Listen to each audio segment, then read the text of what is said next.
Alright, that random noise scared the crap out of me. What's going on? How are ya? Uh, I think I'm ready. Ready as I'll ever be. I haven't been on stream for a couple of weeks. I've had. Oh my god. I've had a. Oh, hang on. I've got to repeat here. Um, uh, I've had a hell of a month. I haven't had time to scratch myself. Just one of those months. One moment.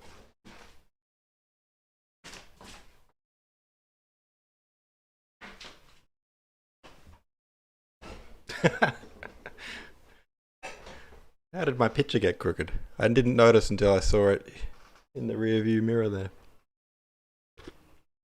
It's probably been like that for weeks. Um, January just went like that. Just went. I intended to stream every day, and then there was a gap of, I don't know. I streamed 6 times or something, or 7 times in the whole month. It was just chunks of time that got written off, that just like there was we went on holiday for 4 days. So that was always a 4 day chunk where I was going to have to take time off. In the lead up to those 4 days, it was like stinking hot and I couldn't get the cooling working in my house to stay cool. So I'm like, I can't stream without a top on. No one wants to see me without. So there's a couple of days leading up to that where I was like, oh, well, I guess I'll just have to skip those days. And then when I get back from the holiday, we'll get back into it. I got back from the holiday and it's just like there were all these family commitments, things to go to, and a lot on my partner's side as well. So I was staying at my partner's house. I can't stream from there. And then I got offered some work. So it was a week of full time work. Got in the way, but it was, I needed to, the money was helpful in during the summer holidays. And then I've been sick for this week. I don't know, man. It's just like I just can't stay on top of it. The month just slipped past. Anyway, that doesn't matter. These are all just my excuses. I have in the background been still doing my translating work and trying to keep up with that. And today's chapter, actually, I started this chapter a couple of days ago, 2 days ago. But I realized that this chapter is, I think, my favorite chapter in the whole book. I think it's book 2, chapter 19. Let's have a look at the overlay. Let's see how this lines up. I have to shuffle this around a bit. Let me just. There we go. I'll get rid of this bit. There we go. That's better. So I'm already about halfway through it. The chapter starts with. There's 2 bits in this chapter that are separate, and they're both 2 of my favorite bits in the whole book. So this chapter happens to contain 2 of my favorite moments. Actually, 3. Well, one of the moments has 2 moments, and another moment is a separate. My whole point is there's a lot to love in this chapter. So I think, if memory serves, there's another one of those in the heat of the moment at the very worst time. The character just starts noticing nature. Another one of those moments, which is awesome. Tolstoy does it so well. There's a moment in this opening to the chapter where someone's courage completely fails them, and I love that.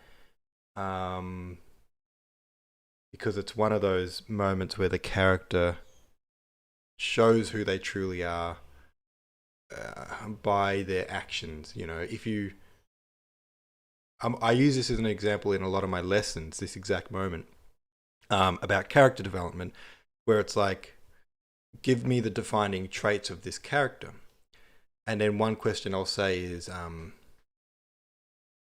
what do they think of themselves versus what would other people see in them as a character? So, is this character brave or a coward? This character would say he's brave, but his actions show that he's a coward. So what the character thinks of themselves isn't always who the character truly is.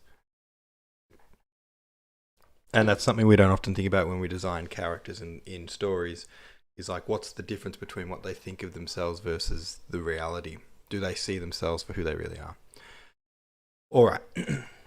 And then the other moment is the who me, little old me moment, which I've referred to in the past in the podcast, and it's coming up in this very chapter. And it is my favourite moment in the whole novel, I think. It's at the very least in the top 3. And I haven't translated that bit yet, so I thought I'll read the start, the first bit that I've already done, catch you up, and then we'll go on and we'll finish translating the chapter. If anyone wants to say good day in the chat or whatever, do that as well. But here we go. Okay, so I'll read my version, and you can read on the left if you want to compare with the Maud. The Maud version. All right. With the help of the 6 chasseurs, our right flank was able to retreat. Everyone had pretty much forgotten about Tushin's battery, including Tushin himself. I suppose actually before I start, just in case you're just jumping into this randomly, I'll give the context of what was happening. France have invaded Austria, and they are currently occupying Vienna. They've taken over the capital. All the diplomats and politicians have had to move out of Vienna into another city called Brunn, because Napoleon is now living in Vienna. Pretty much, he's taken over the joint.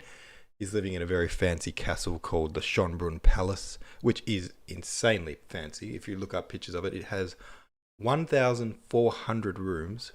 This is a real palace. 1,400 rooms. And even the least fancy of all of those rooms is fancier than any room that you'll ever be in. Like, it's crazy. It's crazy fancy. Anyway, that's beside the point. Okay, so yeah. France have invaded Austria. The Russians are there to help the Austrians, but they're currently trying to retreat. They're in over their heads. They're trying to get the hell out of there. And the French are chasing them. Okay? Now they've come to a T. They're about to have a battle, you know. They've been like avoiding each other, chasing. There's been a bit of cat and mouse, but now they're coming head to head and there's a fight. Actually, this is in the middle of the fight. The fight's happening. All right. With the help of the 6 chasseurs, our right flank was able to retreat. Everyone had pretty much forgotten about Tushin's battery, including Tushin himself, but they were putting in some work and had managed to set fire to the Schönbrunn village, delaying the advancing French. The wind was rapidly spreading the fire in the village, and the French were trying to put it out, which bought us precious time to retreat. It was a pretty sketchy retreat, noisy and rushed, but the centre line managed to get it back across the ravine, and better yet, the men stayed in their own detachments and didn't get muddled up. The left flank, however, wasn't looking so good. It consisted of the Azovsky and Podolsky infantry regiments and the Pavlograd Hussars regiment, who were currently all over the shop and being attacked and encircled by superior French forces commanded by Lanes. Bagration could see the trouble they were in and sent Zherkov to deliver a message to the commander of the left flank that they must retreat immediately. Where are we up to? I'm trying to match these up a bit for you. Zherkov gave such an enthusiastic salute that his hand was still on his cap as he turned his horse and galloped off. But as soon as he left Bagration, he realised that he was a wimpy little sook. He was struck by terror, like a little biatch, and simply could not bring himself to go where the danger was. He took himself to the left flank, but not to the front of it, where he was supposed to go. That was the best he could do. He was supposed to go to where the firing was, but nah, fuck that. He started looking for the general and his officers, knowing full well that they couldn't possibly be where he was, and therefore he never delivered the order to retreat. At the top of its chain of command, the left flank belonged to the commander of the regiment that Big Dog Kutuzov had inspected in Brunau, the one in which Dolokhov served as a private. But the extreme left flank, that was another story. Its leadership was assigned to the commander of the Pavlograd regiment, the one in which young Rostov was serving. And here is where things got confused. I'll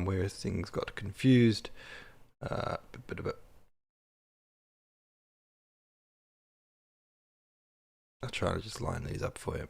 A misunderstanding arose. The two commanders were really fucked off with each other, and well after the action started, the French were attacking the right flank and getting nearer. These dickheads were locked. Oh, wait. I might have to rephrase that.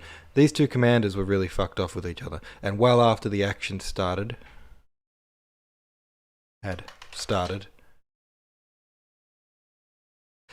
and well after the action had started and the French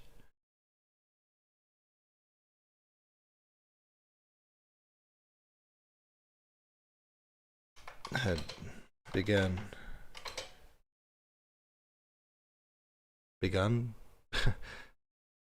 with... Oh, God. Alright, go again. These two commanders were really fucked off with each other, and well after the action had started and the French had begun attacking the right flank and getting nearer, these dickheads were locked in a discussion, with their only aim being to offend one another. The regiments, both the cavalry and the foot soldiers... Cavalry, by the way, are horsemen, people, like soldiers on horseback, and that's who the hussars are. The hussars are horse-riding soldiers. So when they say the cavalry, they're talking about the hussars. The regiments, both the cavalry and the foot soldiers, were by no means ready for the fight that was coming. From private to general, they weren't expecting a battle, and were basically just chillaxing. The cavalry were feeding the horses, and the infantry collecting wood.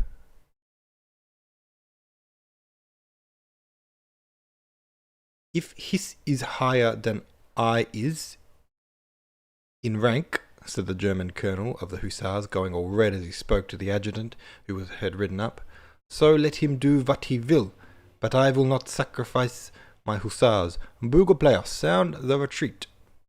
But it was becoming increasingly important that they hurry the fuck up. Cannons and muskets thundered on the right and in the centre, their sounds mingling together, while the hooded capotes of Lane's sharpshooters were already visible crossing the stream over the mill dam and forming up at about double the range of a musket shot. The infantry general, who walked all bouncy-like, went over to a horse, hopped on it, and sat up very, very straight, drawing himself up as tall as he could, and rode to the Pavlograd commander. They met and bowed politely, but secretly in their hearts hated each other's guts. Again, Colonel, said the general, I simply cannot leave half my men in the woods. I am begging you, he repeated, to take up your position and prepare for the attack. I beg of yourself to keep your nose out of what is none of your beeswax, replied the colonel, suddenly arcing up. If you were in the cavalry... I'm not in the cavalry, Colonel, because I am a Russian general, and if you somehow didn't know that much... I do know that, Your Excellency, shouted the colonel, starting his horse and going very purple in the face. Why don't you come to the front and see that this position is not any the goods? It is very, fucked up. I don't want to destroy my men for your pleasure.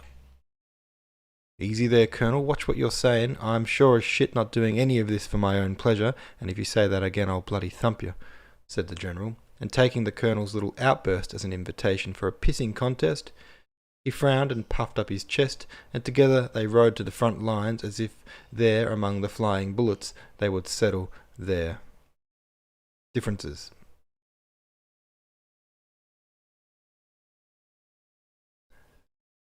Where am I up to here?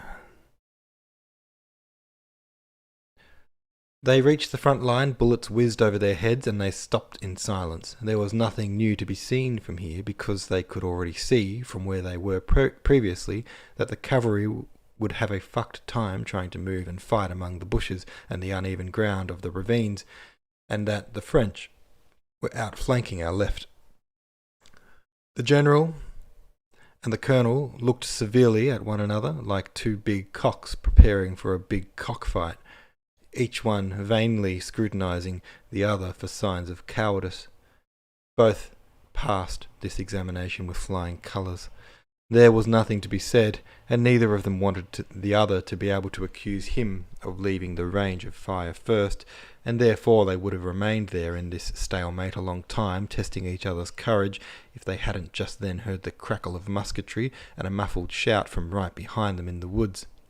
The French had attacked the men collecting wood in the copse of trees. Retreating with the infantry was no longer an option for the hussars. They had been cut off from the path of retreat to the left by the French.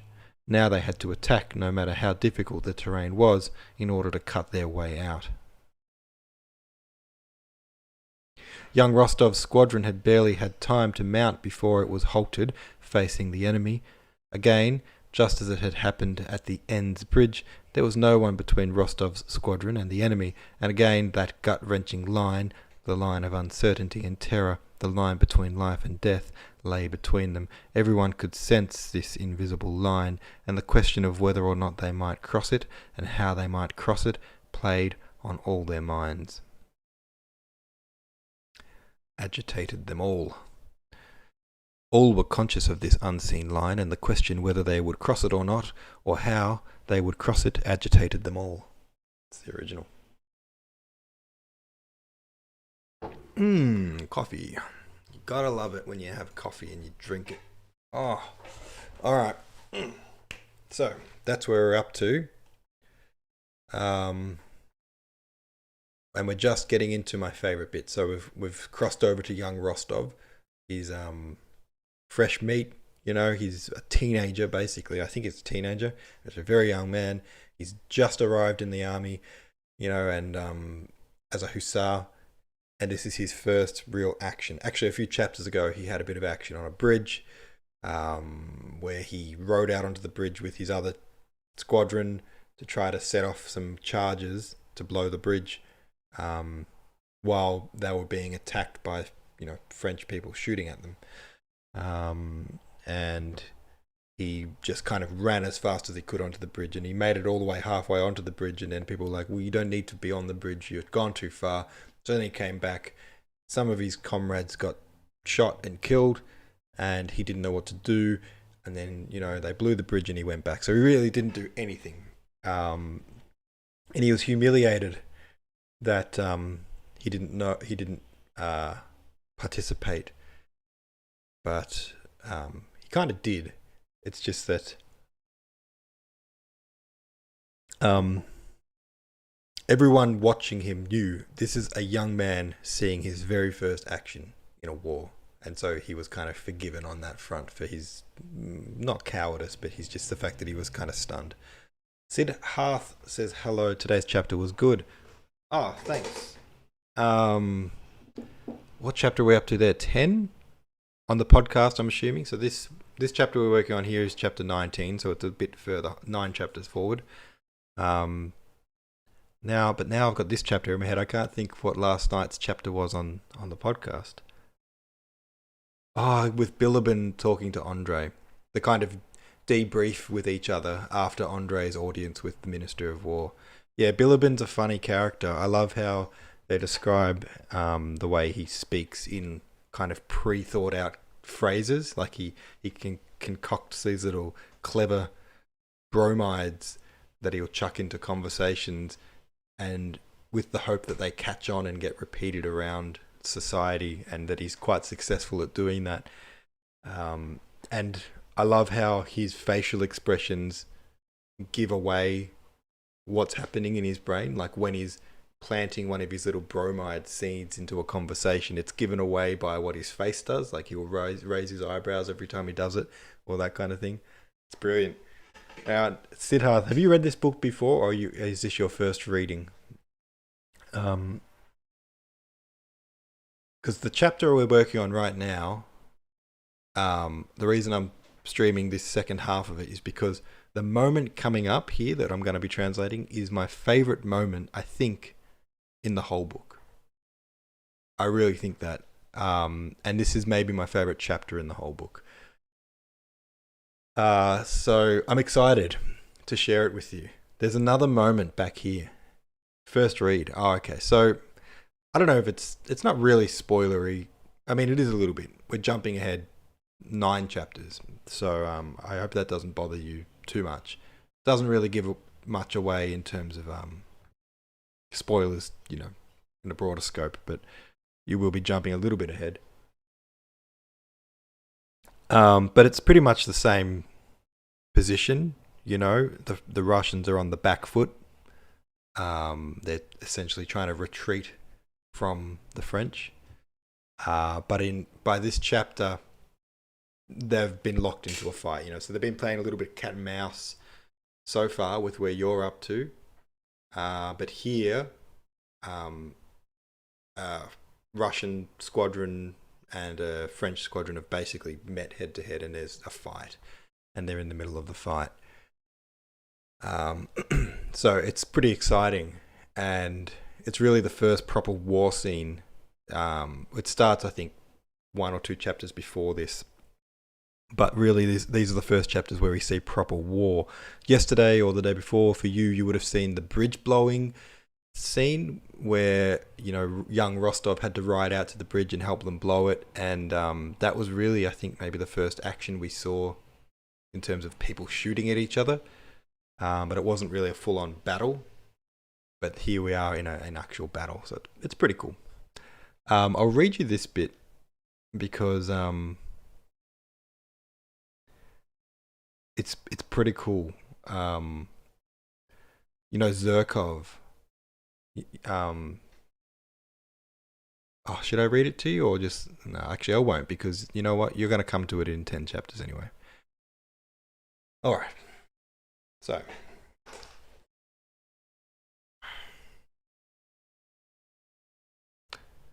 I'm nervous to to jump into this because it's like my favorite bit of the book, or one of my very favorite bits of the book. I really want to do a good job of my version of it.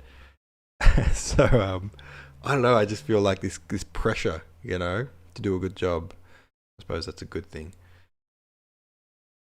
The colonel rode to the front, angrily gave some reply to questions put to him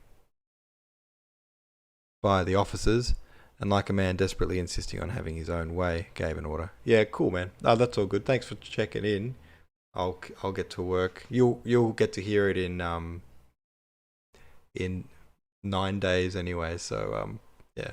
When we get to chapter 19, just bear in mind that it's this chapter, and it's one of my favorite chapters in the whole book. And I'm looking forward to hearing your thoughts on it in the discussion for that day. Cheers for popping in, mate.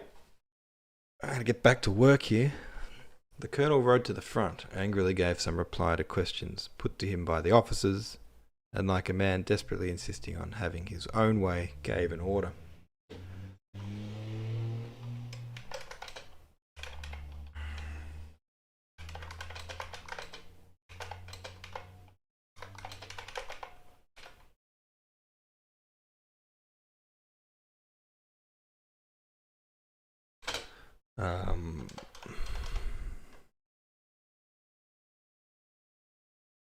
Oh yeah, yeah, it is intense.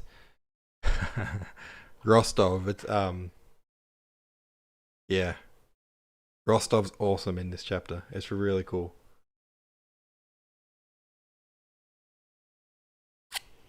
Trying to get this bit of chocolate off the lip of my drink. I don't usually shove my tongue into my drinks like that. Maybe I do. I just didn't realize. I'm self-conscious of it now that I'm on a camera. Give me that chocolate. Give me that tasty, tasty cappuccino chocolate. Yum. The colonel rode to the front, angrily gave some reply to questions put to him by officers.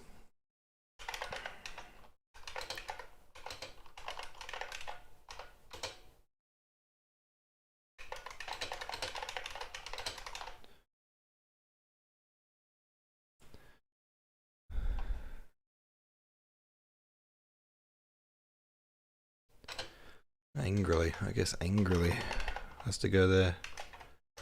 Angrily fielded the questions that the officers had. Yeah.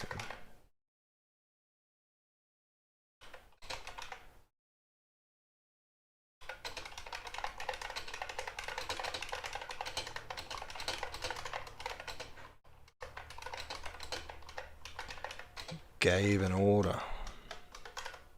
Gave an order.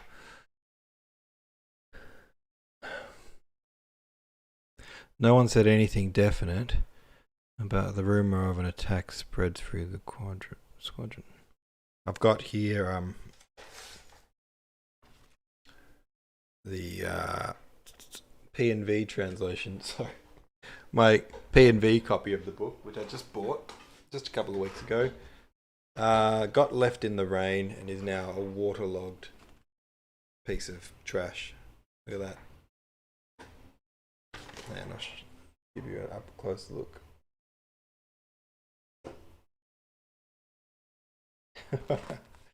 Oh, it's so gross.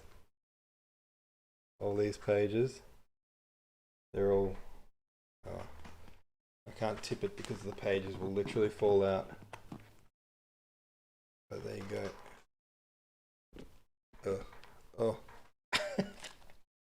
So now, which is gross and crap, and I would have preferred for the book not to get ruined in the rain. But silver linings, now I can just take out the page that I'm working on and leave it on the desk. So, it's not all bad. So now I'm referring back to the P&V one to try to clarify some stuff here. So this line, no one said anything definite. But the rumor of an attack spread through the squadron. Just a weird way to phrase that, and I wonder what P&V did. Oh, word for word exact. This keeps happening, right? Nearly every sentence is different, top to tail. But whenever there's a bit where I'm like, I'm not really sure what's meant by that, I'm going to refer to P&V. It's always that exact snippet, which is exactly the same in P&V. So I know that P&V just used Maud, because they got confused at the same bits that I got confused at and left it exactly as it is to avoid messing it up. You know what I mean? So that bit, no one said anything definite. I'm like, well, who are we talking about here? Who said what? What does that really mean? And then I go here and it says, no one said anything definite. Right? Like, why did they choose to leave that string exactly the same? That's happened so many times that there's no way. I'm 100% sure that P&V was written based on Maud and not based on the Russian original. So they say it's a translation, but it's just a rewording for copyright reasons. But hey, I mean, that's exactly what I'm doing. So I can't be too critical. But at least I'm not trying to hide that. You know what I mean? I'm fine with that. I call a spade a spade. Okay, so no one said anything definite. Apparently that's the rumor of an attack spread through the squadron. Vague terms and uncertain terms. That's what I'm going to do. I like that better. The rumor of an attack spread through the squadron, though in vague and uncertain terms. The command to form up rang out.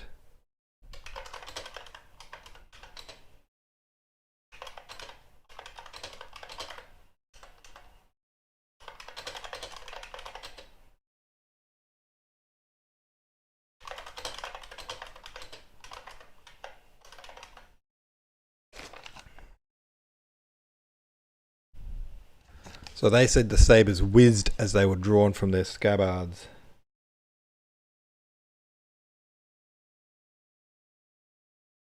It's interesting that there's two ways to spell sabre Alright. And Maud has got SABER and PNV has SABRE. Guess when that happens I go with PNV because it's more modern and probably more correct. Although I don't know, is one American and one UK? Because if that's the case, then I'd go with UK because Australian English is based on UK English, not American, in terms of grammar and spelling. Their shavers whizzed, and in PNV they shrieked. Mine are going to go swing.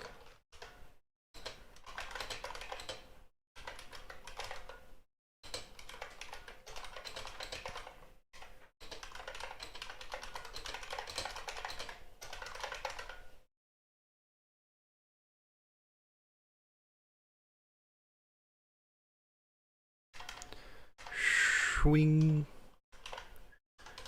Swinged.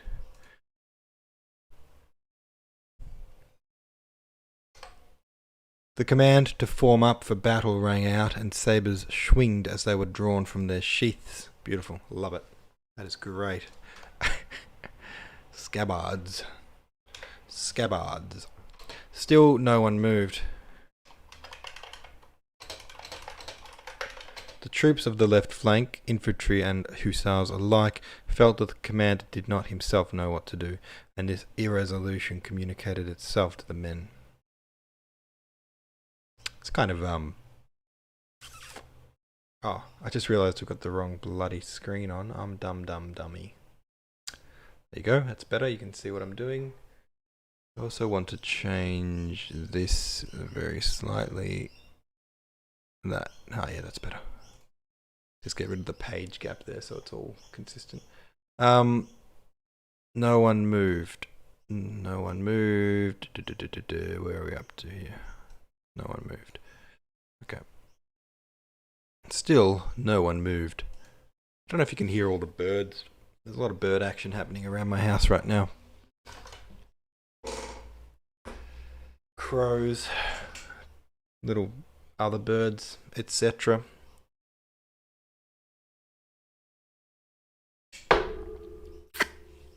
Yeah, it's a little repetitive there. Felt that the commander did not himself know what to do. So they felt that. And this irresolution communicated itself to the men. Right? I mean, this is the same thing twice. It says it back and it says it this way and then back again. So the troops felt that the commander didn't know what to do. And the commander not knowing what to do communicated itself to the troops. So it just says the same thing back and forward again. I don't like that.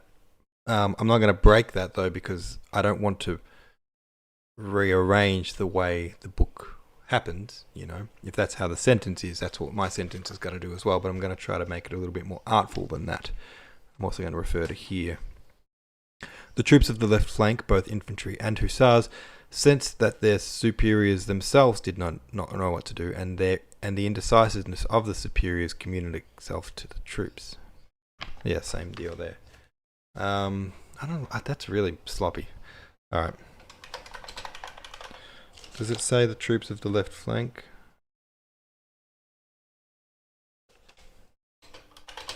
Left flank.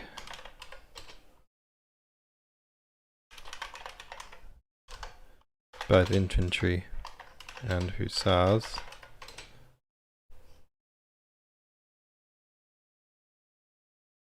Like.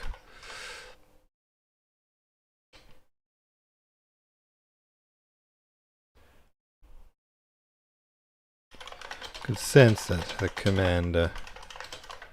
No fucking clue what was.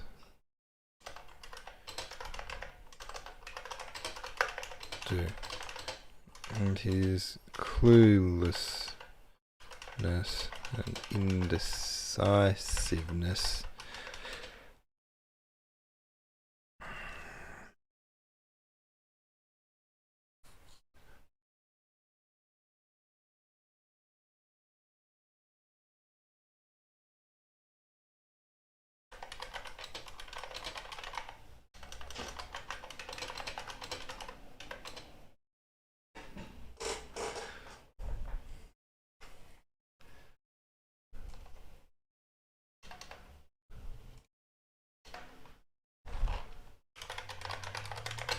increasingly apparent to the men. So I added increasingly there to give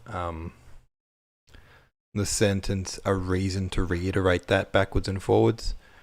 So the original here, it says one thing and then it says it backwards again, and it just seems like a bit of a pointless way to structure a sentence. The troops of the left flank, infantry and hussars alike, felt that the commander did not himself know what to do. So him not knowing what to do had been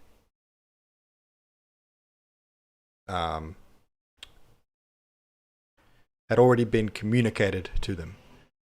And this irresolution communicated itself to the men. You know what I mean?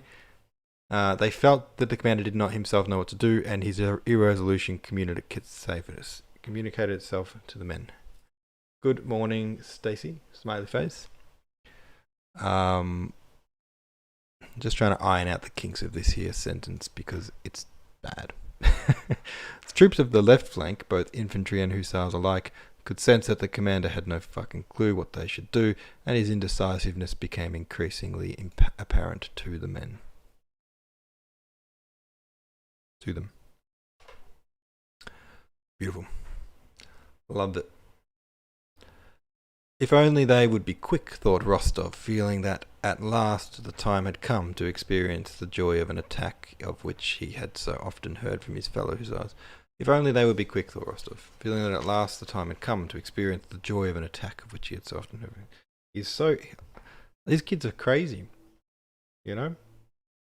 Why are they so excited to be in a battle?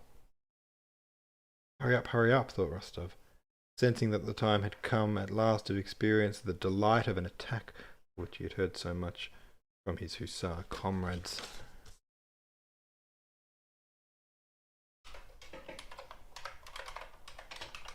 Let's go already, thought young Rostov.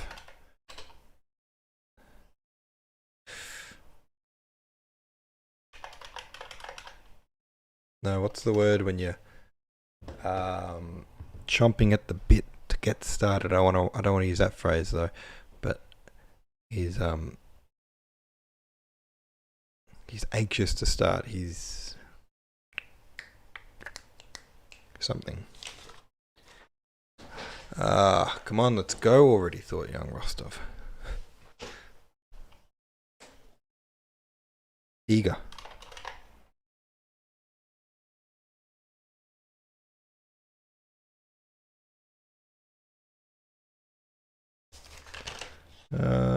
Sensing that the time had come to at last experience the delight. Okay, I'm going to go back to thrilled.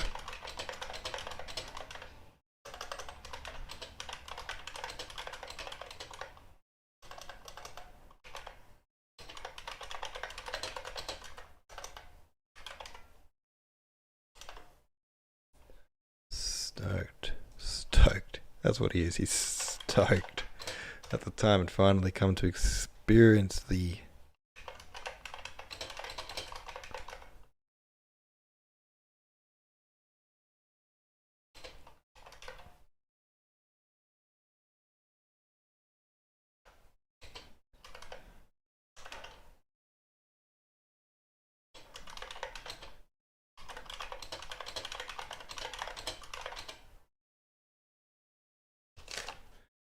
from his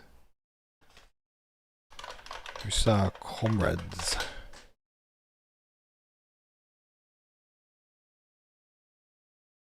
Come on, let's go already, thought young Rostov, stoked that the time had finally come to experience the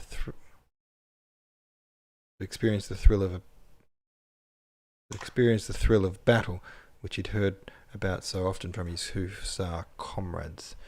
The horses' croups began to sway in the front line. The croups.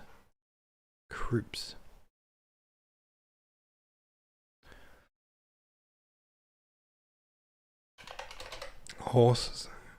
Croups.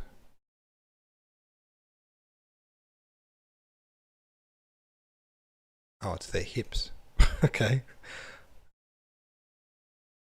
so their hips began to sway. I guess that means they are anxious to go as well. What does this say? Oh, this one just skips it. Oh no, I skipped a line. I'm dumb. The croups of the horses in the front row moved. How are we, guys, by the way? Procrastinate me for a moment. My brain is frazzled. I've got frazzle brain.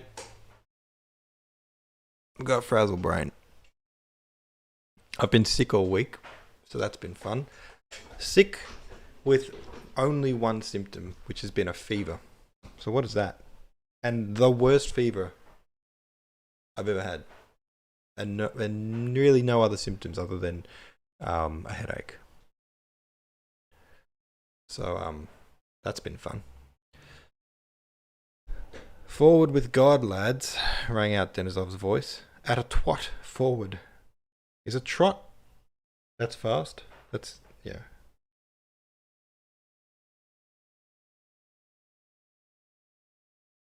God, they've mangled it in this. They spelt, or he does speak with a speech impediment, or which is actually just an accent, but a lot of people think he has a speech impediment, but it's meant to be his accent.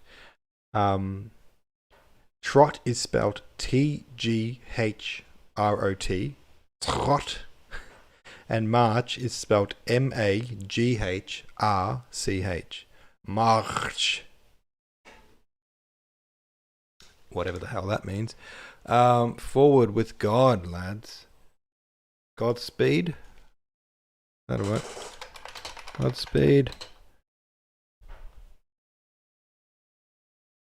Lads.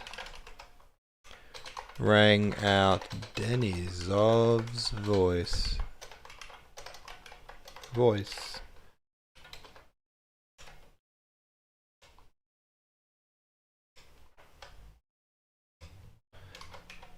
What does this say? At a trot march. Twat.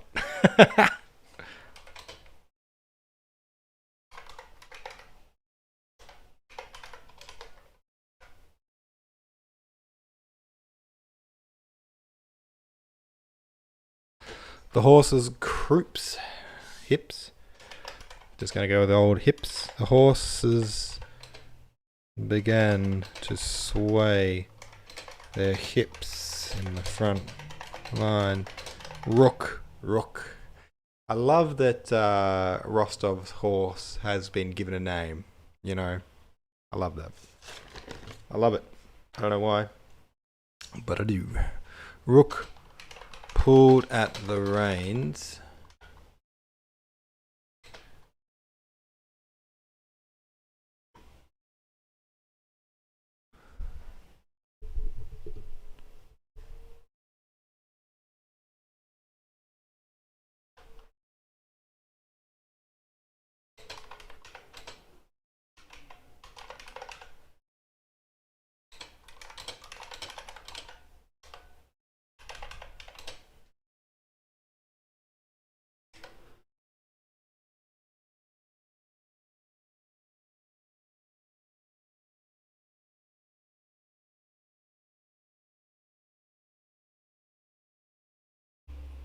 Oh, that's cool.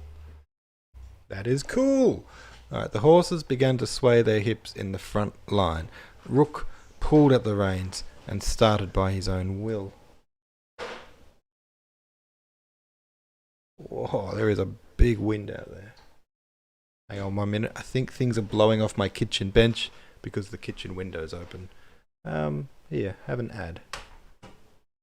Whoa, stop the broadcast. I've just got to say something really important to you guys, and it's this. Oh, hold on. Whoa, hold the phone. Who the hell is this guy? Here.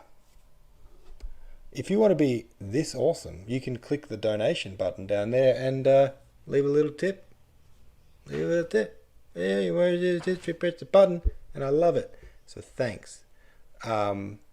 Anyway, I can't remember what I was going to say before that interruption, so I guess back to the broadcast? Question mark? Indeed. things had blown off my kitchen bench. The washing detergent had blown off because I put it at the top of the sink, and then the windows behind the sink. It had blown over and landed like locked into the sink. It exactly like the little tip of the bottle landed on the sink, so it stopped bunk, like that rather than tipping upside down. And then the bottle was slightly less than half full, so that the detergent went straight across, ending just before the tip. Right? So it landed perfectly so as not to spill any.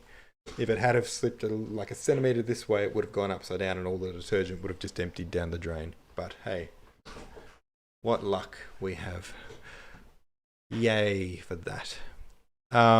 Before him on the right, Rostov saw the front lines of his hussars.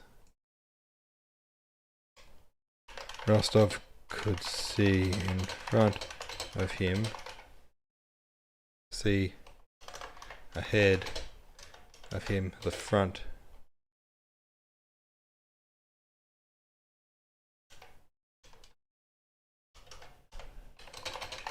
right,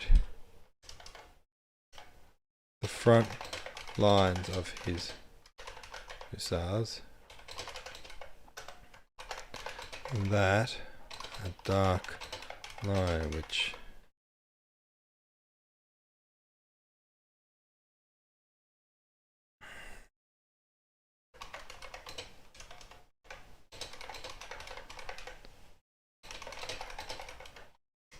enemy shots could, which he could only assume was the enemy. Shots could be heard.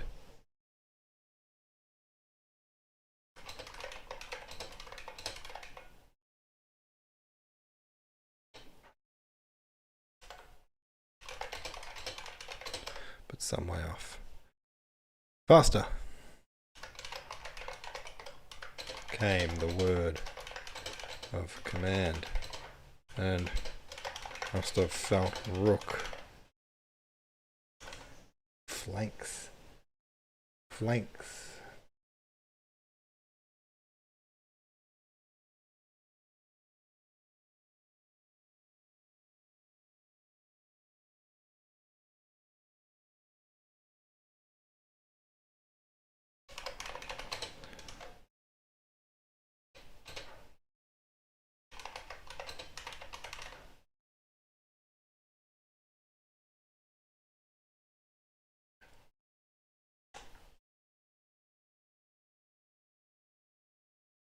You know, this is funny that in Maud it says he felt the flanks drooping, and in P&V it says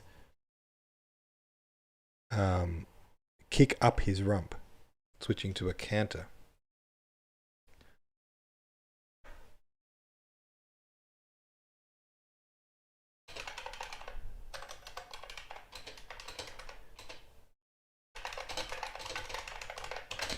Canter.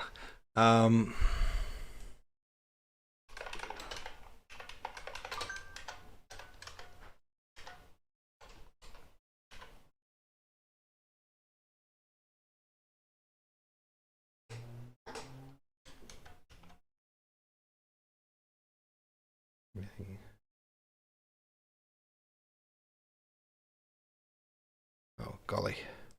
We're nearly there. Alright, here comes my favourite moment. His little rook's rear flanks droop as he broke into a gallop. Now, what is a horse's flanks? Alright. Flank.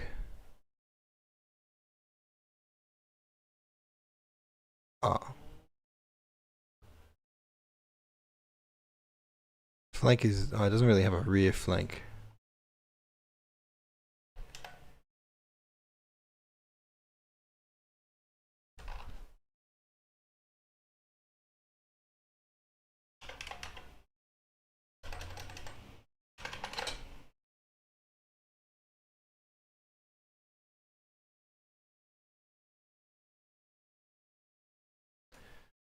So I'll just Google what a horse's flank is.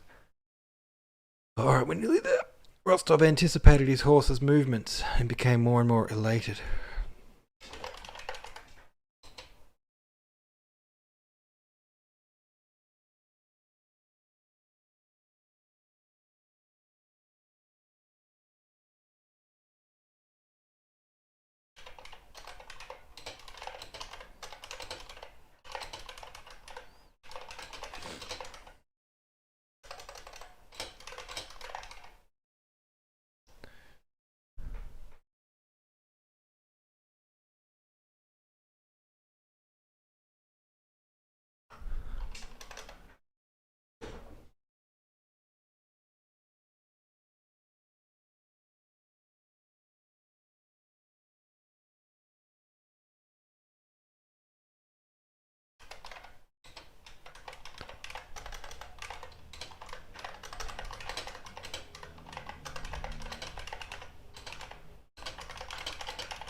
I remembered how that tree had been.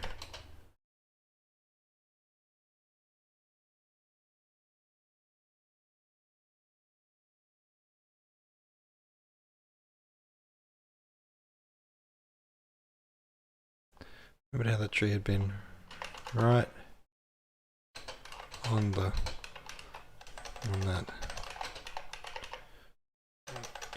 terrible invisible line.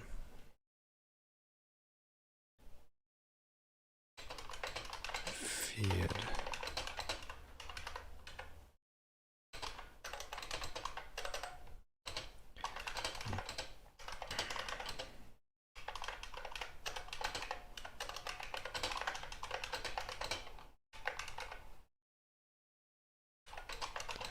Not only not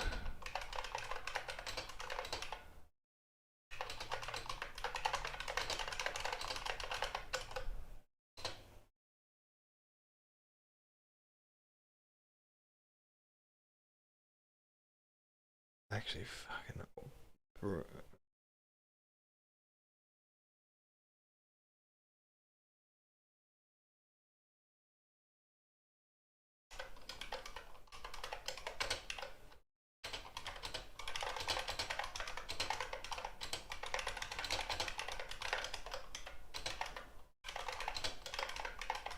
thought Rostov.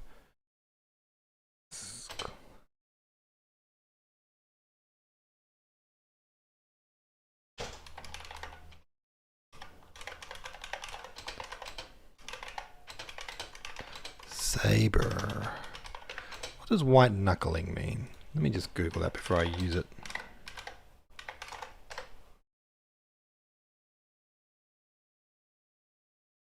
Oh, okay.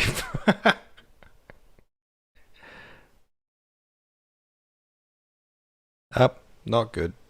White knuckling means the short definition of white knuckling: relying on willpower to stay sober. Not what I thought it meant. I thought it just meant holding something so tight. It also means being scared.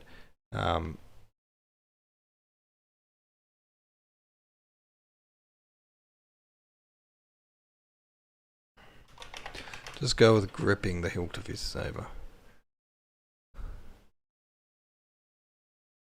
gonna slash these pricks to pieces, thought Rostov, gripping the hilt of his saber. Hurrah, ah, ah, came the roar of voices. Let anyone come my way now. Hurrah, ah, ah. Roar of voices. Let anyone come my way.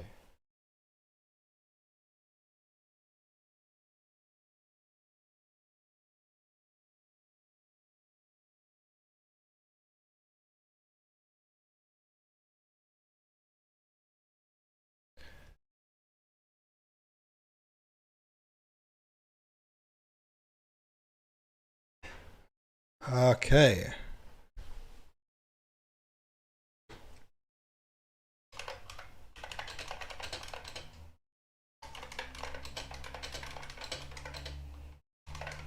I'll take on anyone who comes my way, thought Rostov.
Ahead, the enemy was already visible.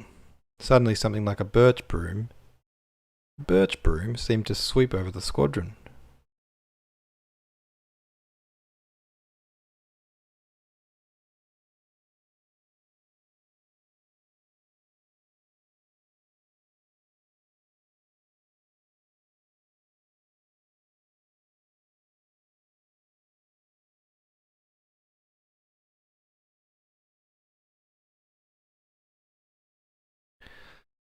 Okay. Oh, this is cool. Oh, that's cool. Alright. Sorry, I'm just reading ahead. Hello. Hello. Hi. How's your day? What's going on? Help me procrastinate. But we're just reaching the coolest bit. I'll take on anyone who comes my way, thought Rostov, spurring little rook to his full speed gallop and outstripping the others. Ahead, the enemy.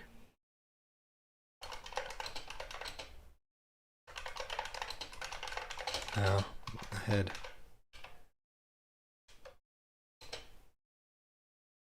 The enemy ahead was clearly visible now.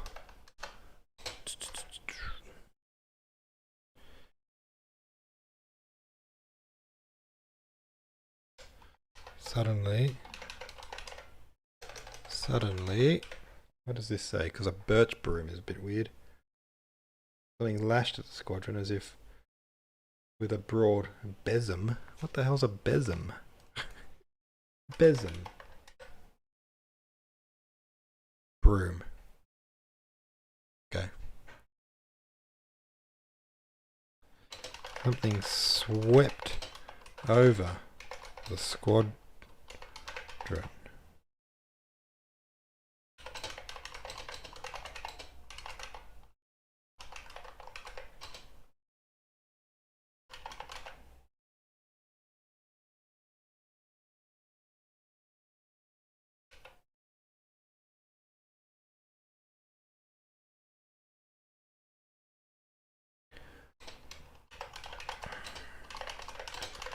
Saber in the air, ready to strike.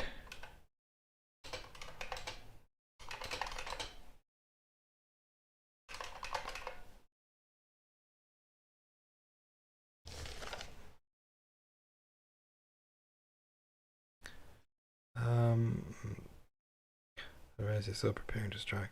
Just then the soldier and the Kenko galloped past, leaving him behind. Ah. Shot away from him. Oh, okay. Yeah, ready to strike, but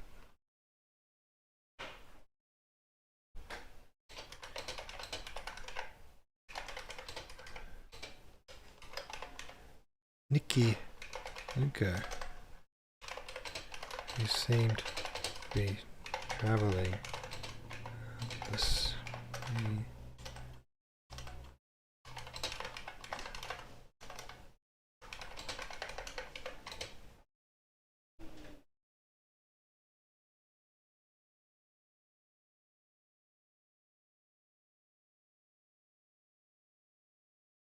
Rostov raised his sabre in the air, ready to strike, but at that instant he was overtaken by Nitenko, who seemed to be travelling at an impossible speed.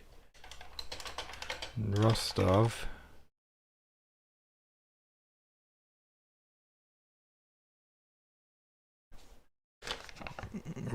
what did Rostov feel?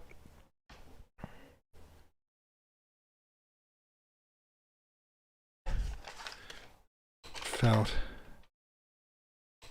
surreal sensation that he was travelling full speed while simultaneously. Oh, that's not how you spell that. While simultaneously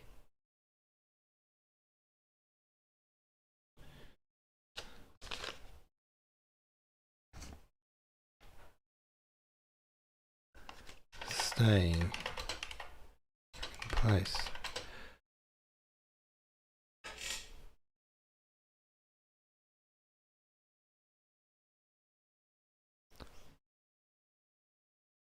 That he was both travelling at full speed and simultaneously staying in place.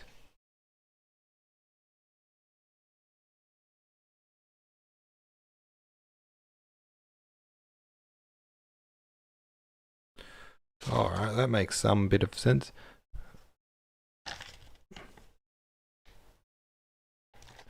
Oh, I finished the page.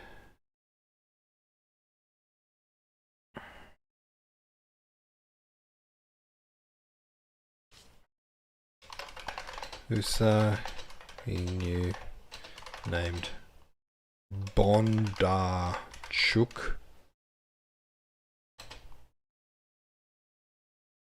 Jolted against him. Do I need the next page? It looks like I do. Let me just take it out of my book here.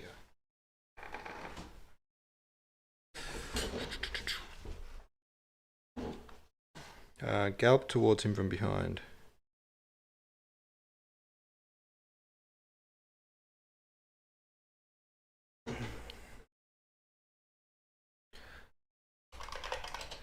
Crashed into him.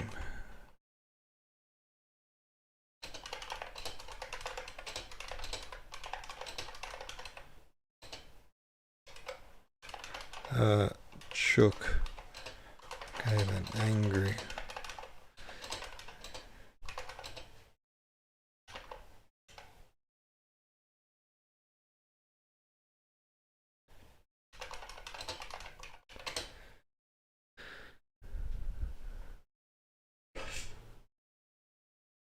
shied, swerved past, sped past. Another hussar he knew named Bondarchuk nearly crashed into him from behind. His horse shied, swerved, Bondarchuk gave an angry look and then sped past.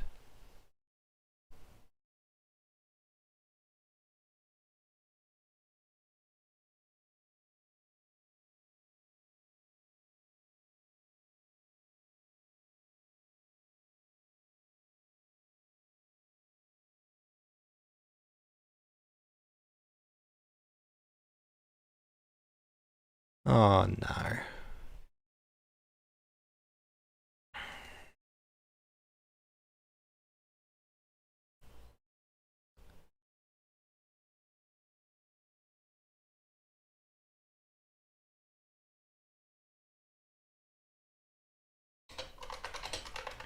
Angry.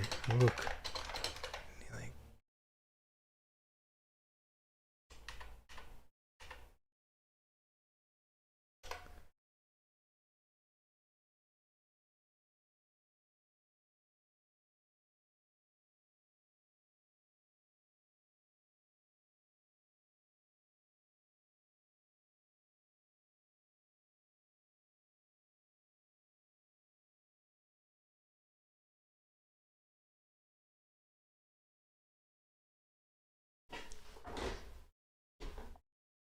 Alright, that's cool. That's something.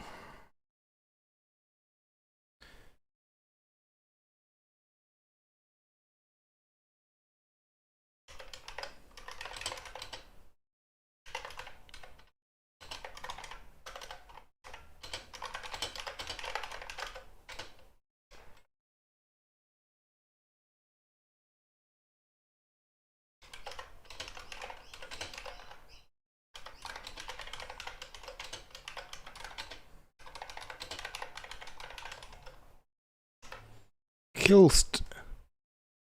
I've fallen. I've been killed. Rostov asked and answered.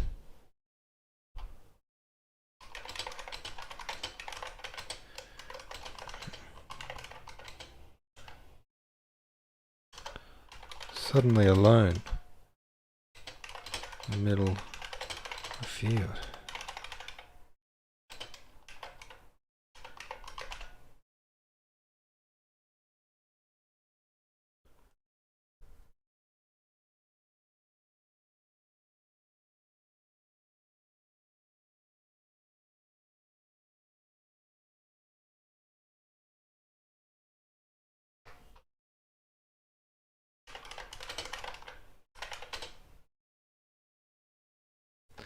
He suddenly found himself alone in the middle of a field. Instead of the moving horses and hussars' backs, he saw nothing.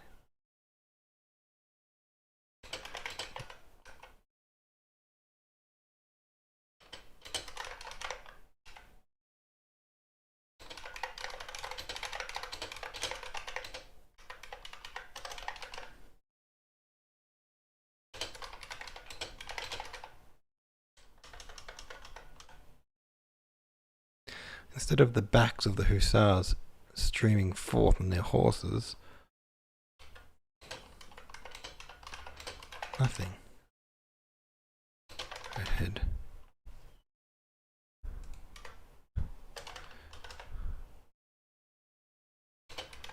The motionless earth and the stubble around him.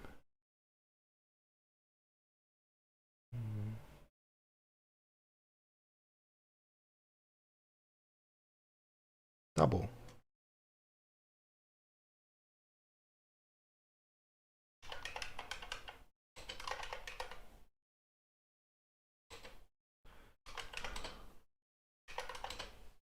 Stubble.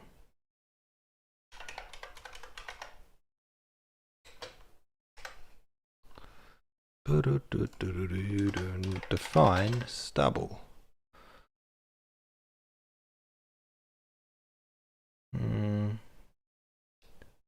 Bristles, straw.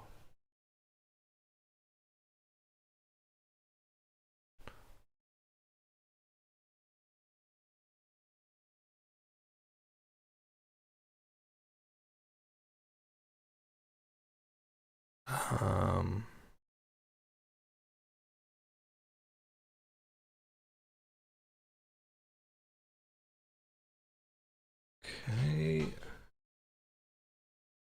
Stubble.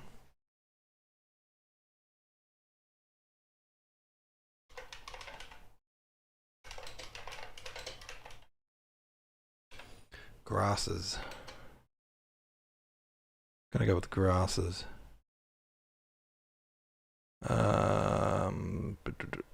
There was warm blood under his arm.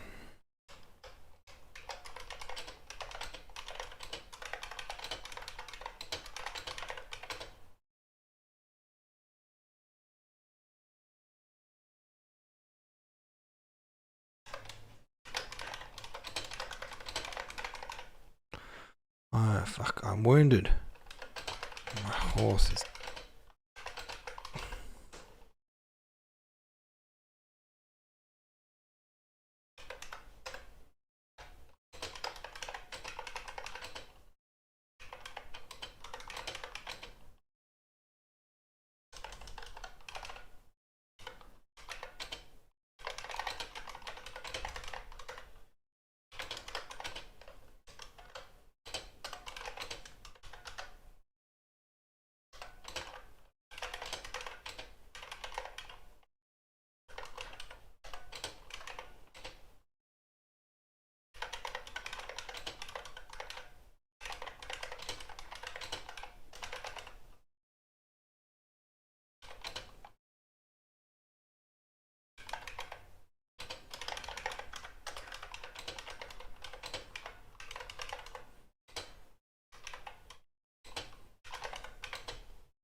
Blood was flowing from Rook's head. Ah, Rook.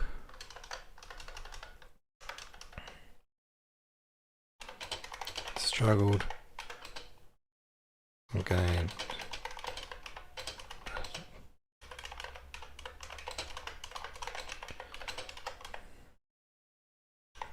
Rostov.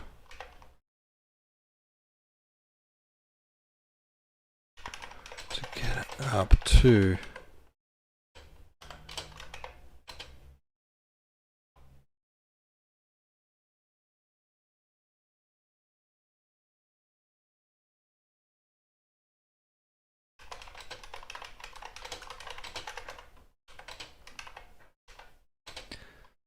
Sabotage.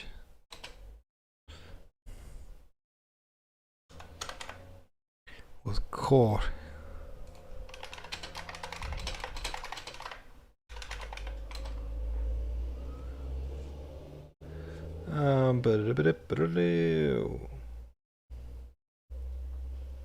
Rostov went to get up but also fell. His pouch caught. Pouch.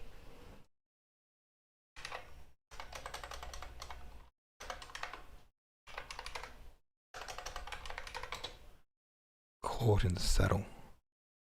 Where our men were and where the French.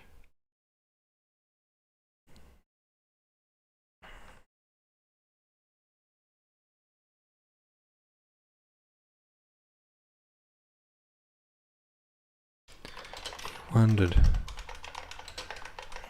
where his comrades were and where the French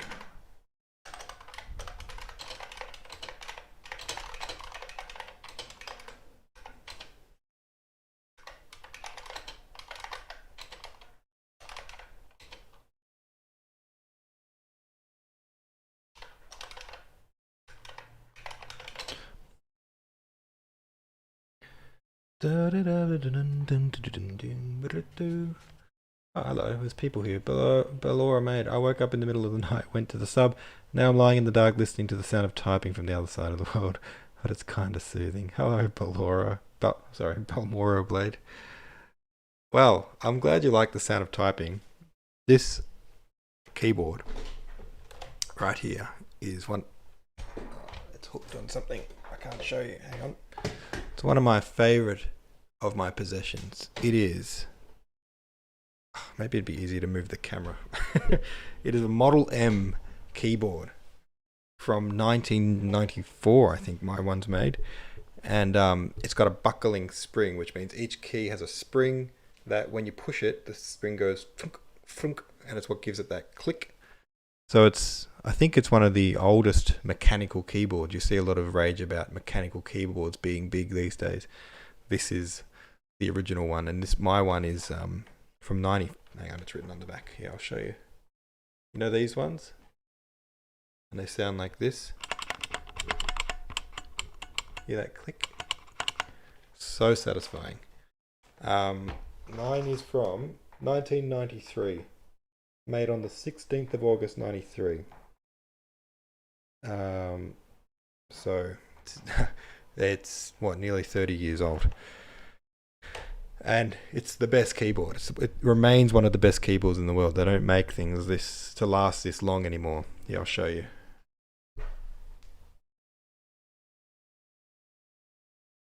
There you go.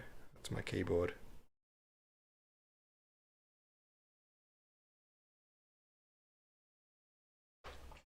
Thanks for noticing. Woke up in the middle of the night. I know those feels. I do the same thing. I wake up and I just reach for my phone and just kind of put on something and fall back to sleep to it.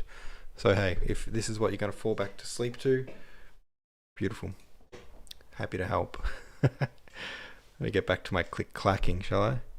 I'll move the microphone closer so you can really enjoy the click clack. The entire area was deserted. Having disentangled his leg, he rose.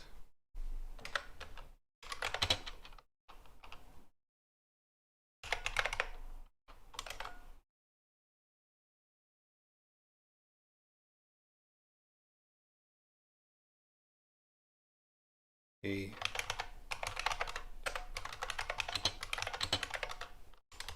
unpinned. Yeah, I'm not surprised. These keyboards were everywhere back in the late 90s sort of thing. They're so good. If you ever get the chance to pick one up, you should definitely do it. He unpinned his leg and got to his feet. Where on which side was now the line that had so sharply divided the two armies? What? Where on which side now was that line which had so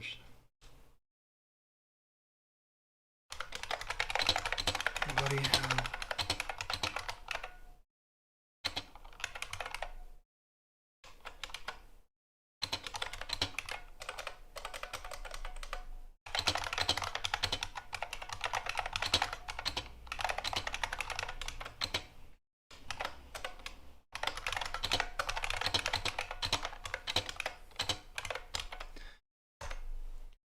Where the bloody hell is that line that had separated the two armies? Which side of it am I on? He asked himself.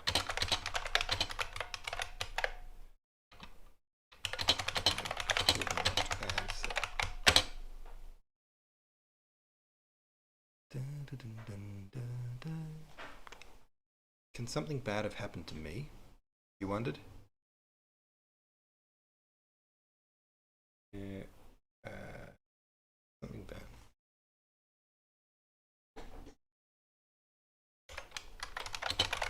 Something bad happened to me.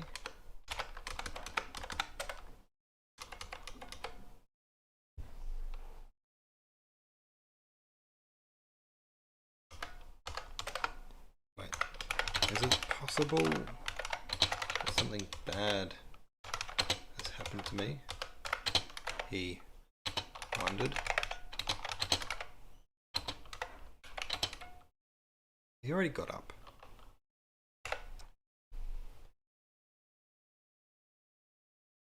He disentangled his leg and rose, which means he got up. And now he's wondering something as he got up. What?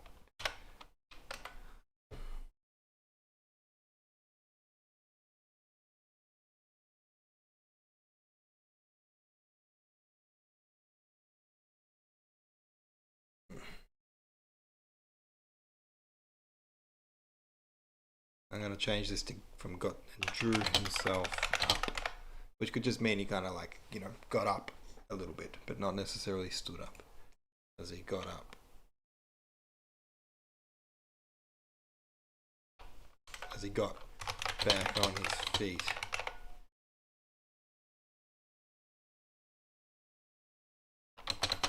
At that moment,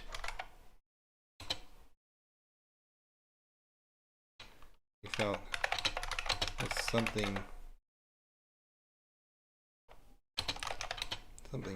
useless was dangling from the end of his left arm. Benumbed left arm. Is this a chapter with Bolkonski's sky scene? I remember the part with the line divides.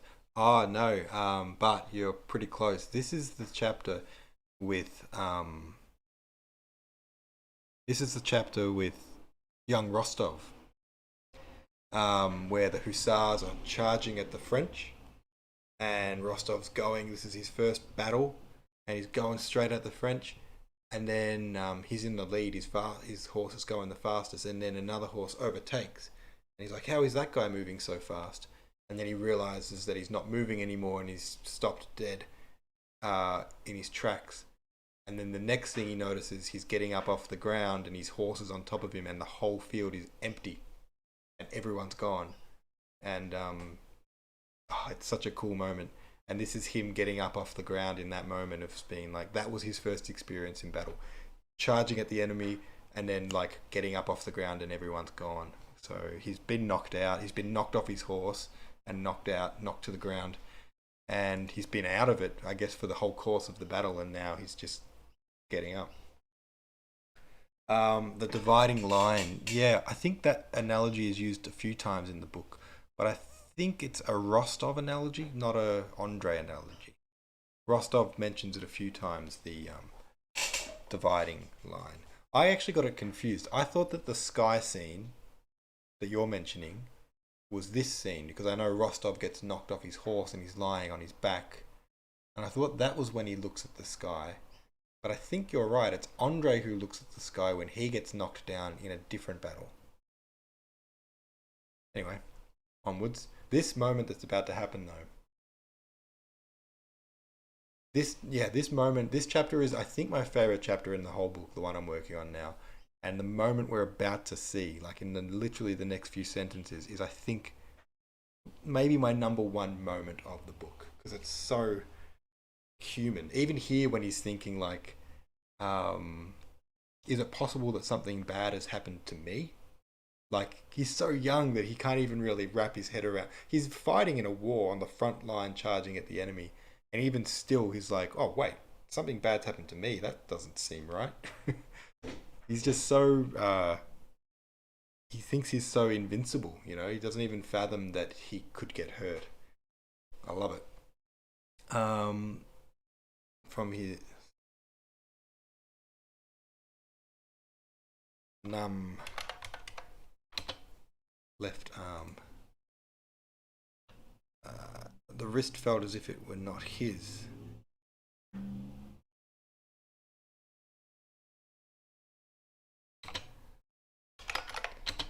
The wrist felt like a foreign object.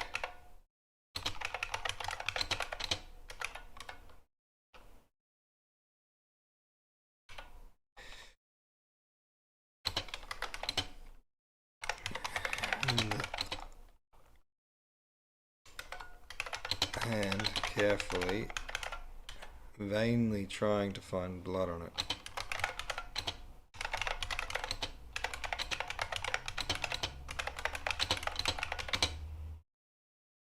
Vainly means trying but failing, right?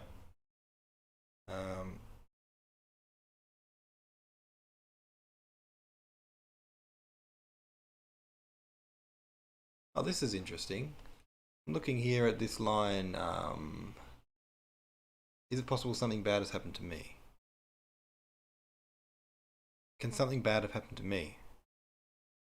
And then that's the only line there, but in the P and V it says, there's another line.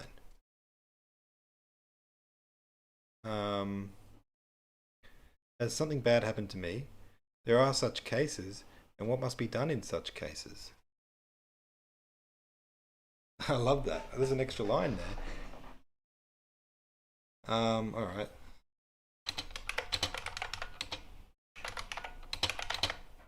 Guess that is a thing.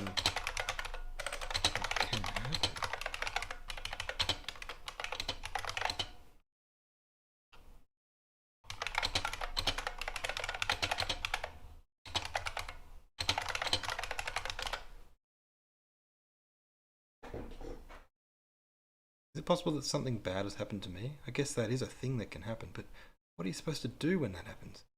He wondered as he got back on his feet. And at that moment he felt that something useless was dangling from the end of his numb left arm. The wrist felt like a foreign object attached to him. He examined his hand carefully, vainly searching for traces of blood on it. Oh yeah, that was what I was looking at.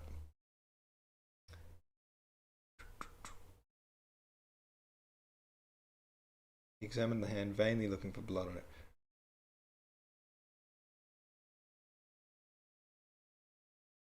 Ah, he spots these people. Oh, this is it. This is it. This is the moment. Oh.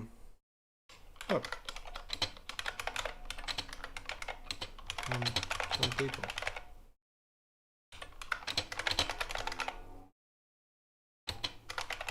He thought, happily, seeing the men sprinting towards him.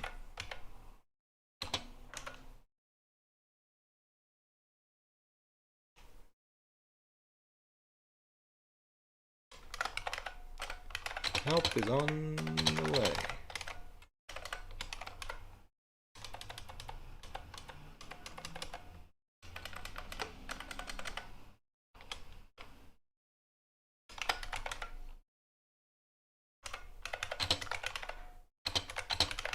They'll help me out.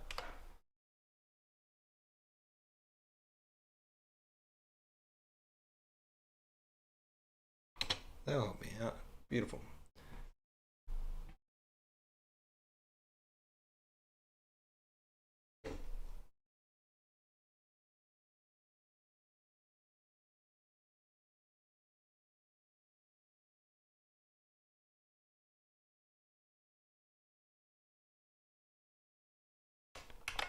In front was a man in a strange shaka, blue cloak, swarthy, sunburned, hooked nose. I kept that almost exactly intact. Let me see what it says here.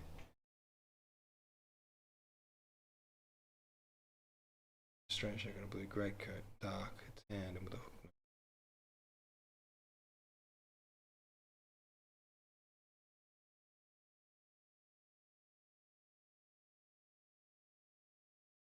Swarthy. What does swarthy mean? Dark.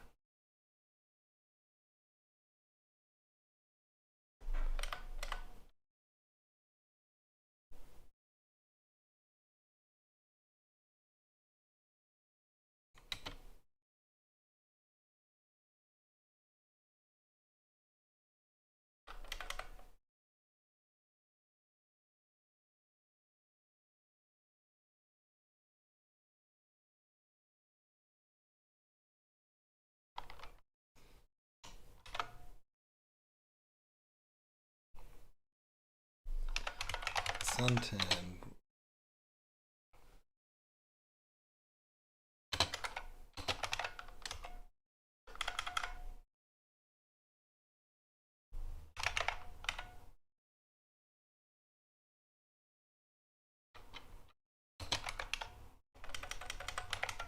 Darkly tanned and with a hook nose. Oh god. That took ages to do that one little sentence. In front was a man. Was it? Man wearing a strange shako and a blue cloak. He was darkly tanned and had a hooked nose. Then came two more and many more. Immediately behind him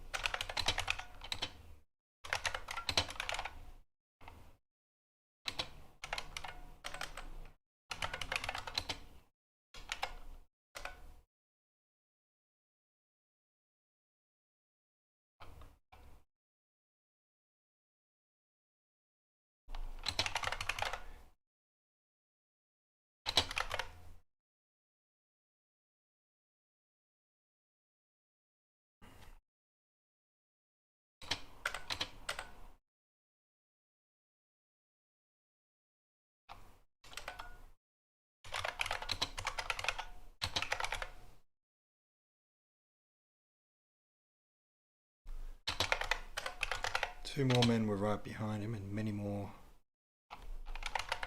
behind them.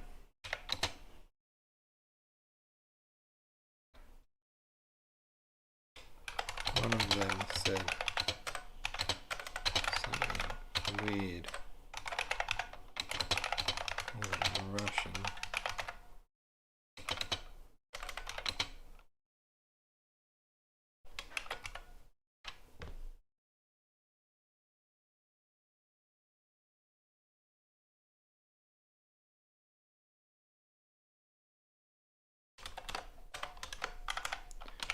Right at the back of the pack.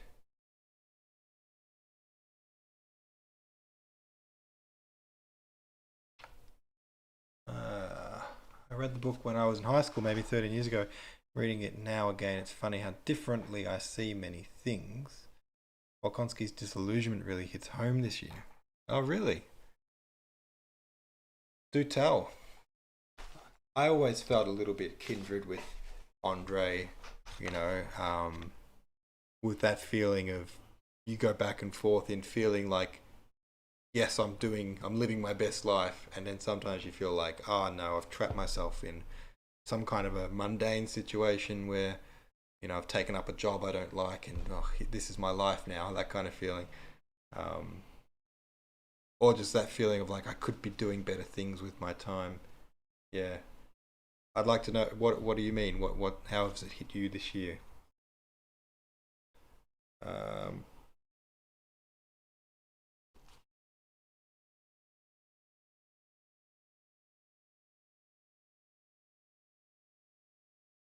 Right at the back of the pack was a man wearing some uniform in Rostov.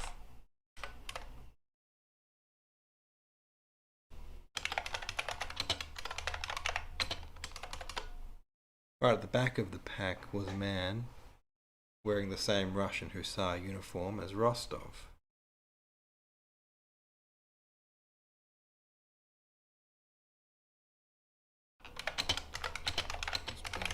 Frog marched.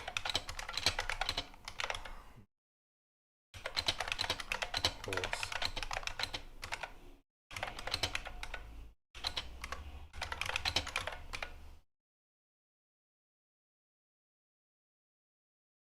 Must be one of ours as a prisoner.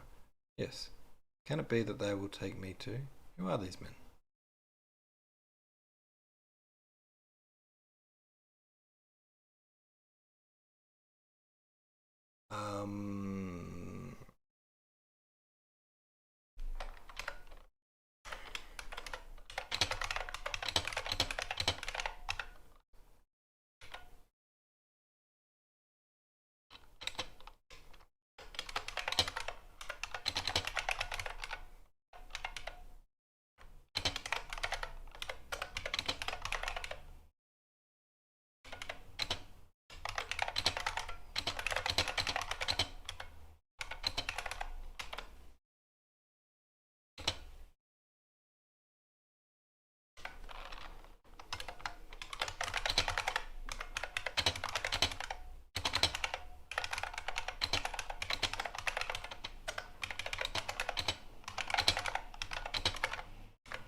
Wait, who are these men? Oh, that's one of ours. But he's a prisoner. Yeah, maybe they'll take me prisoner too. Wait, who are these men? Oh, Rostov. Rostov. Hardly moving his eyes. Up. French. Yeah. He looked at the men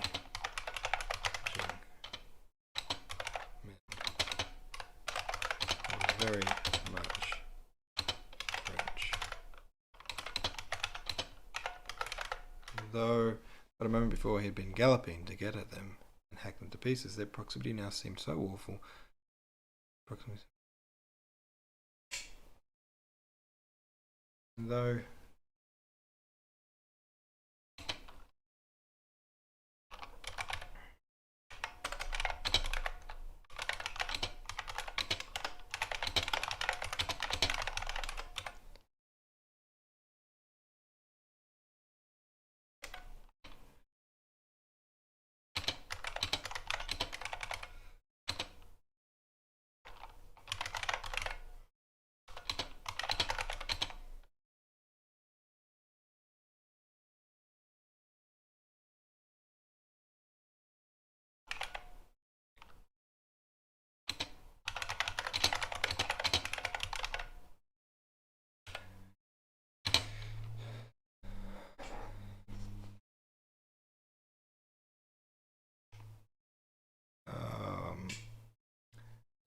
And though mere moments ago, for Rostov at least, he had been charging at them to slash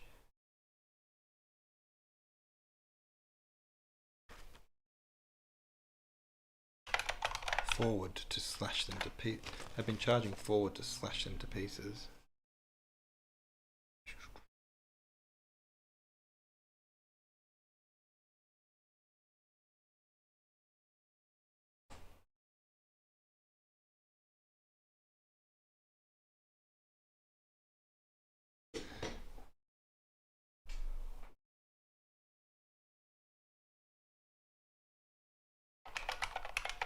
Their closeness.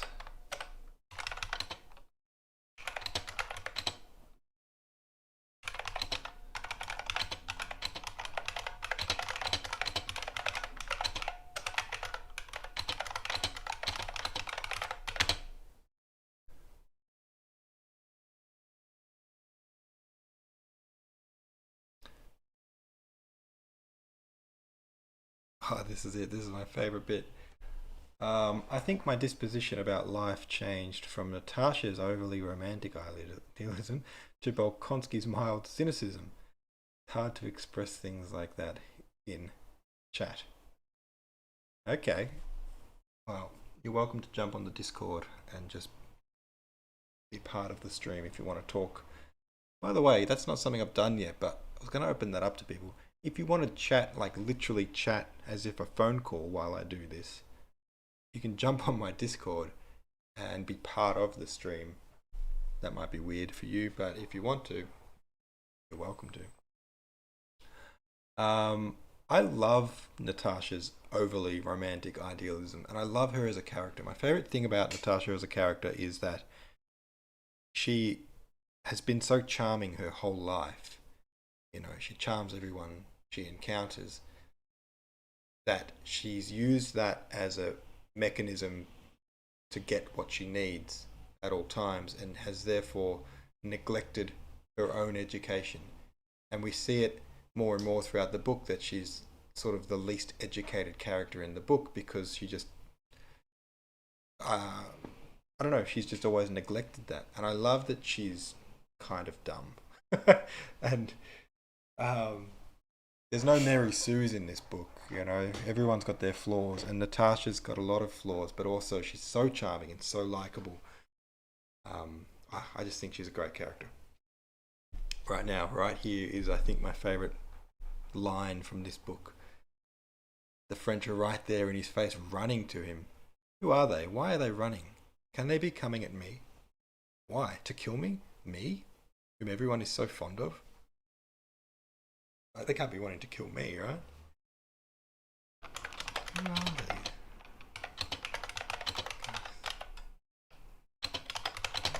Why are they running?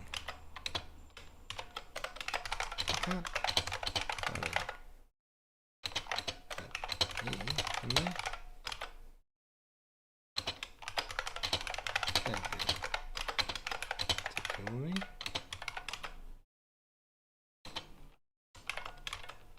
Me?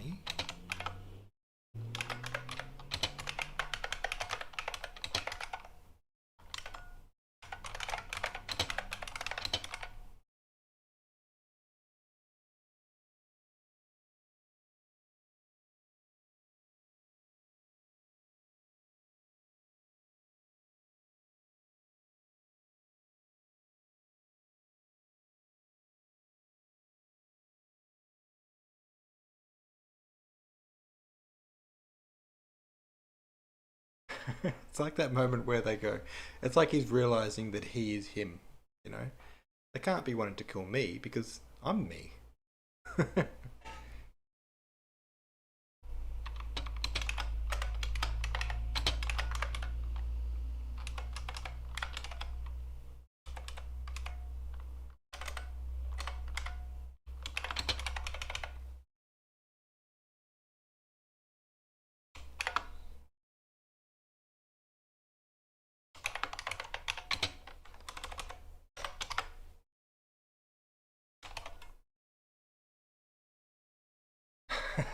I like that. They can't be running at me, can they? Why would they be? To kill me? but I'm me. And I'm brilliant. Everyone loves me.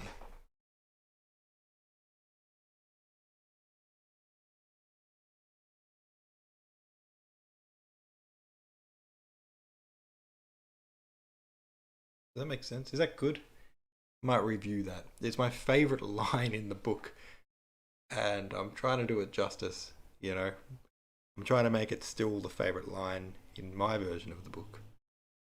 Trying to capture that feeling where it's like he's kind of got this removedness from himself, where he's like, he can't fathom that that enemy running towards him is coming to get him. He's like, but me, I'm awesome. I'm me. That's what I'm trying to capture. And I know what I'm trying to do here with this, but I'm me bit, but I'm not sure if that would come across exactly. Who are these guys? And why are they running? They can't be running at me, can they? Why would they be? To kill me?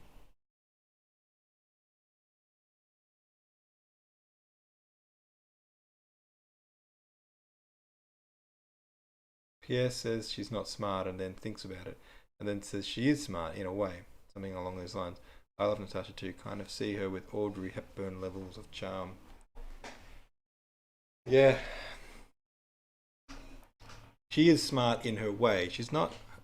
Um, yeah, yeah, I think that's right. I think she's uneducated. She's neglected her education, but she makes up for it with other ways. You know, she's smart socially. Um, he remembered his mother's love for him and his families and his friends, and the enemy's intention to kill him seemed impossible.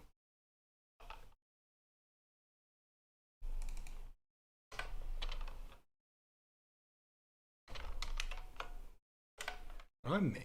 I'm brilliant. Everyone loves me. Yeah, that's good. I think just that and was throwing that off. I'll come back to that. I want that to be perfect, that line. And it's just those little tweaks and things. Let me read it again. Who are these guys? And why are they running? They can't be running at me, can they? Why would they be? To kill me? But I'm me.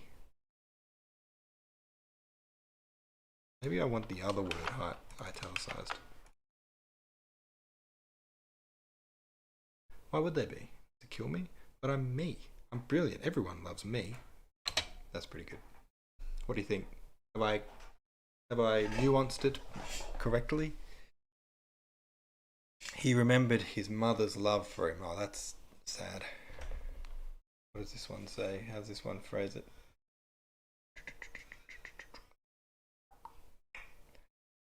He remembered his mother's love for him, exactly the same. His families, his friends, and the enemy's intention to kill him. Remembered his mother's love for him and his families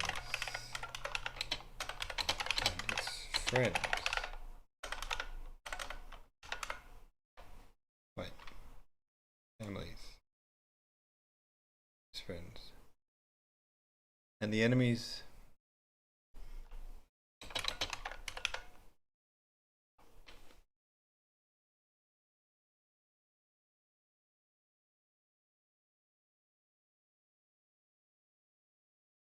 And the enemy's intention to kill him.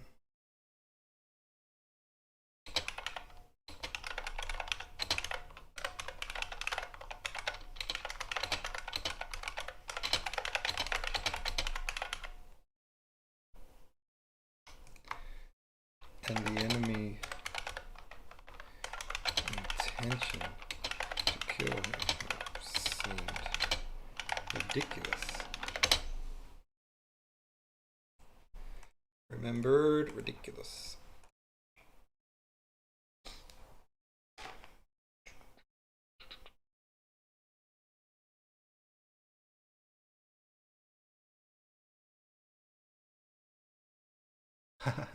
Alright, have a good sleep.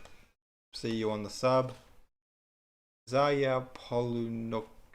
Yeah, you should chime in more often, you know, get into daily discussions and have a chat. Have a good sleep. Back to tippity typing.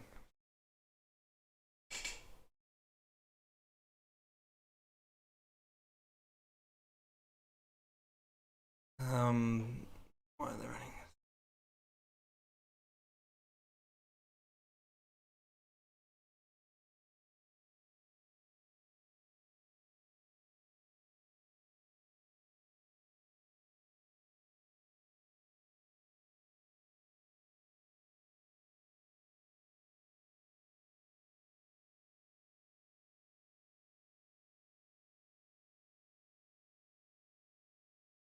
But maybe to kill me.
I'm really failing to.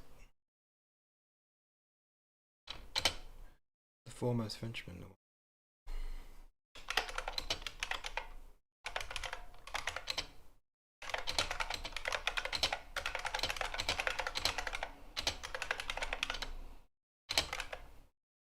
Knows.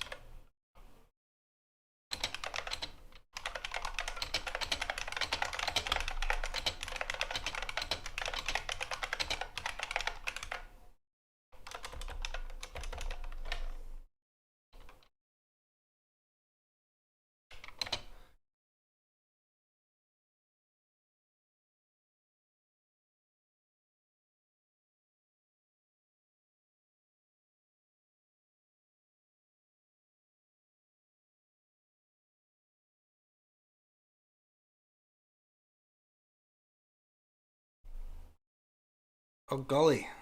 The Frenchman in the lead, the one with the hook nose, was already so close to Rostov that was so close. Was already so close that Rostov could see his facial expression.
Um,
Oh god, that's the Frenchman in the lead, the one with the hooked nose, was already so close that Rostov could see his facial expression.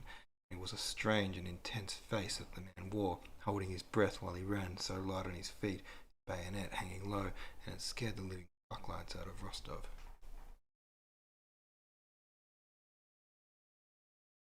What did he do? Um,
he did not know. He did not now run with the feeling of doubt, conflict which he had trodden the ends bridge. No hesitation.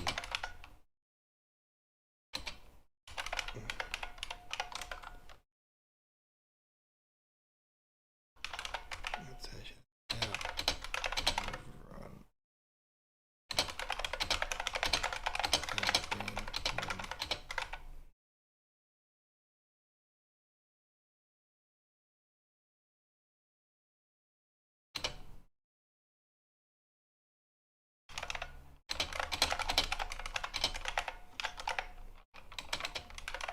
There was no hesitation and doubt in his run now, like there had been with the ends bridge. Felt hair. Fanging it.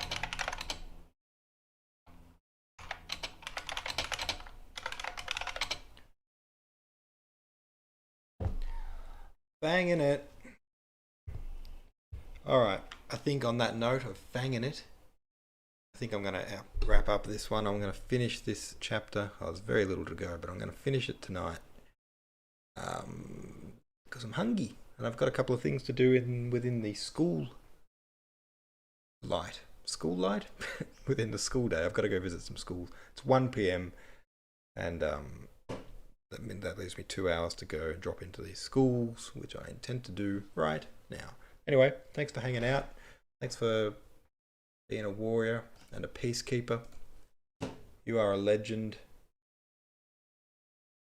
I'll see you next time. Thanks for watching. Oh.